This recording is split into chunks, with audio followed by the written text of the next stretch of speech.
Hello and welcome to another Adobe Premiere Pro tutorial by ProfileTree.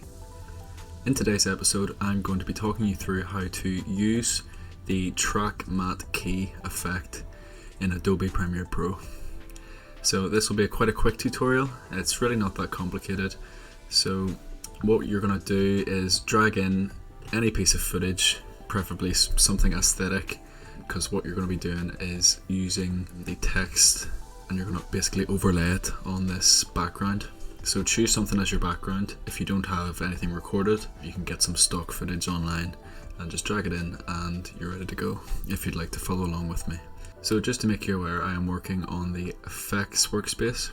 The first thing we're going to do, however, is click on our text tool and we're going to draw a large text box and type in any sort of text that you want and position it accordingly. If you need to edit your text, simply go to Essential Graphics.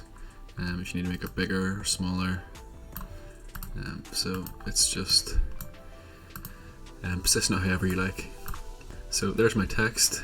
So the next thing I'm going to do is go to Effects and look up my Track Matte Key. So here it is.